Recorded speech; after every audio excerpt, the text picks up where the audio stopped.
कृष्ण। राधे राधे। आज सत्संग के माध्यम से एक प्रश्न का हल हम करने जा रहे हैं। बहुत से साधक पूछते हैं कि मन की हलचल का कारण क्या है, कि मन हमारा एक जगह स्थिर नहीं हो पा रहा है। मन की हलचल, इसका उत्तर हम आपको देने जा रहे हैं। पूरा वीडियो आप अवश्य श्रवण करिएगा, सुनिएगा, जिससे कि आपको भी इसका उत्तर प्राप्त होगा।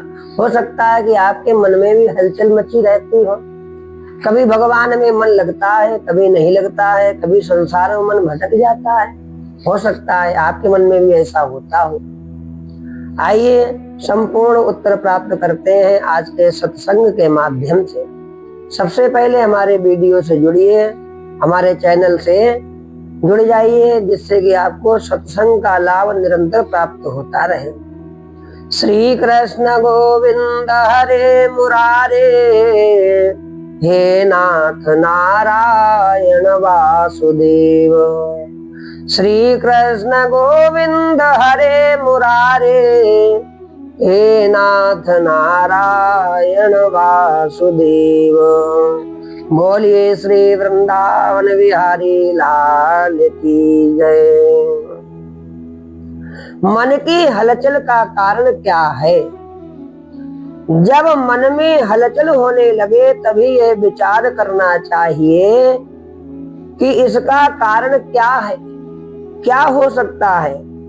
गहराई से विचार करने पर पता लगेगा कि अपनी मनचाही का ना होना और अनचाही का हो जाना, यही मन की हलचल का कारण है।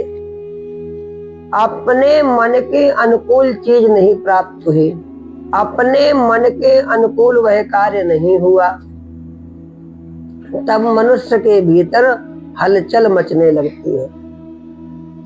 भक्ति योग की दृष्टि से शरीर, प्राण, इंद्रियां, मन और बुद्धि तथा मैंपन अपना नहीं है, अपितु सब कुछ भगवान का है।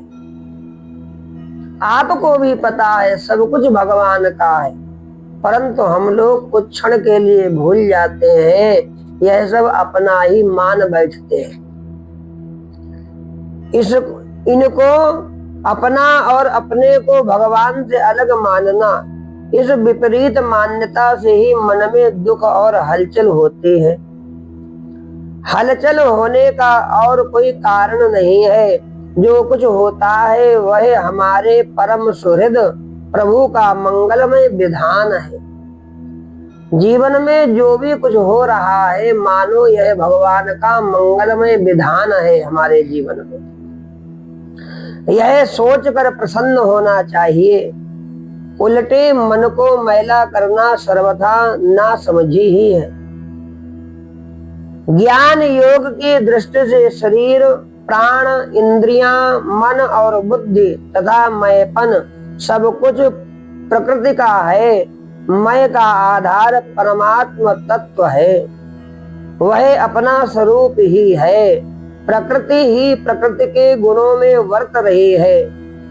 स्वरूप तो अपने आप में नित्य स्थित है, उसमें क्रिया करना कराना संभव ही नहीं है, तब फिर हलचल कैसे? ना परमात्मा याद है ना संसार।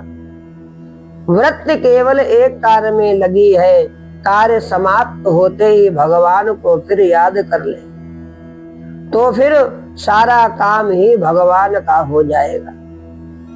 भगवान को याद रखने से, भगवान का आश्रय लेने से दैवी संपदा अपने आप आ जाती है। अपने जान भी नहीं पाते और आ जाती है। भगवान श्री राम ने वनवास में सबरी से कहा, तुलसी बाबा कहते हैं, नवधा भगति कहूं तो ही पाही, सावधान सुनु धरो मन माही। मैं तुझे नवधा भक्ति कहता हूँ, तू सावधान होकर सुन तथा उसे धारण कर। फिर अंत में भगवान कहते हैं, सकल प्रकार भगति दृढ़ तोरे सकल प्रकार, भगति दृढ़ तोरे। भगवान ने कहा अभी तो सावधानी से सुनने, मन में धारण करने की कहा, फिर कहते हैं तुझमें सब प्रकार की भक्ति दृढ़ है, तो धारण करने को क्यों कहा? इसका उत्तर है निरंतर सेवन करने से दृढ़ता आती है। जब हम निरंतर कोई कार्य करते रहते हैं तो हमारा मन बिल्कुल दृढ़ विश्वासी हो जाता है। हो सकता है भगवान की पूजा में मन ना लगता हो, परंतु जब हम निरंतर उस कार्य को करते रहते हैं तो हमारा मन एक ना एक दिन दृढ़ हो जाता है। ऐसे ही संसार का कोई भी कार्य, मन को दृढ़ बनाना है तो लगे रहना पड़ता है। इसका उत्तर है निरंतर सेवन से दृढ़ता आती है। अभिप्राय है कि सबरी में नवदा भक्त तो दृढ़ता से है, पर भक्त के 9 प्रकार है, यह उसे पता नहीं है। वह भजन करने वाली है, व्याख्यान देने वाली नहीं है। सबरी क्या करती थी? भगवान का भजन करती थी और गुरु की आज्ञा का पालन। गुरु ने कहा सबरी के भगवान नारायण एक दिन आएंगे, और उस वाक्य को सबरी ने पकड़ लिया, अपने गुरु वाक्य को, और सबरी नित्य भगवान का स्मरण करती है हर क्षण, और नित्य भगवान का इंतजार भी किया करते थे। आज राम आएंगे, आज राम आएंगे, आज राम आएंगे। फूलों को बिछाती थी, नित्य का कार्य था उसका, क्योंकि उसको गुरु के वाक्य पर परम विश्वास था, दृढ़ विश्वास था।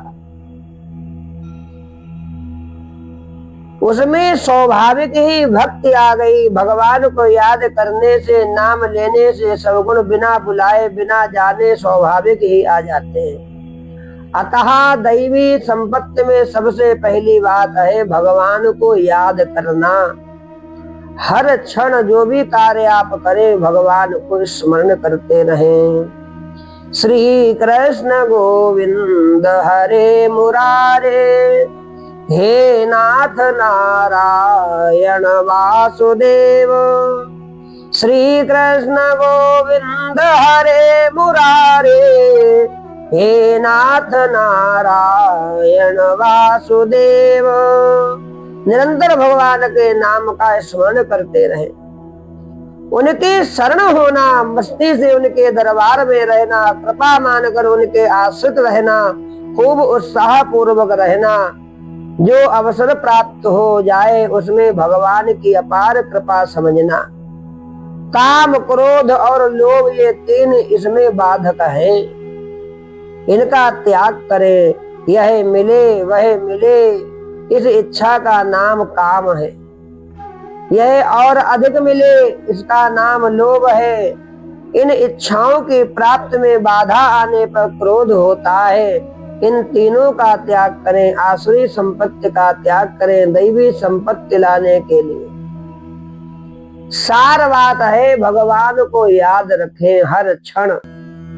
गीता के 7वें अध्याय के 15वें श्लोक में तथा 9वें अध्याय के 11वें और 12वें श्लोकों में भगवान ने कहा है कि आसुरी और राक्षसी प्रकृति को धारण करने वाले मूढ़ मेरा भजन नहीं करते, किंतु मेरा तिरस्कार करते हैं। तथा 9वें अध्याय के 13वें और 14वें श्लोक में कहा है कि दैवी प्रकृति से युक्त महात्मा जन मुझे सब भूतों का आदि अविनाशी समझकर अनन्य प्रेम के साथ सब प्रकार से निरंतर मेरा भजन करते हैं। इस प्रकार दैवी संपत्ति और आसुरी संपत्ति इन दोनों का विभाग करने के लिए ही गीता के 16वें अध्याय का प्रकरण चला है। भगवान का आश्रय लेने से सब गुण अपने आप ही आपके भीतर प्रवेश करते हैं। जिमि सद्गुण सज्जन पही आवा। भगवान के भजन से बड़े बड़े गुण अपने आप आ जाते हैं। जो भगवान की भक्ति के सरोवर में डुबकी लगाता है उसके भीतर सब गुण सद्गुण उत्पन्न हो जाते हैं। भगवान की महिमा, भगवान के नाम अपार है। हर एक काम को भगवत आश्रित होकर आनंद से करें। जो भी काम कर रहे हैं मानो भगवान की सेवा ही कर रहे हैं। भगवान का विधान मानकर मस्त रहे, यही भजन है। प्रभु का आश्रय लेकर मस्त रहें, फिर सब दैवी गुण अपने आप ही आ जाएंगे। भगवान की कृपा की अनुभूति आपको स्वयं होने लगेगी जीवन में। जो भी कार्य करो मानो भगवान के लिए ही कर रहे हैं। सोने भी जा रहे हो तो यही मानो कि भगवान का ध्यान करने जा रहे हैं। सोने से पहले भगवान नाम स्मरण करो।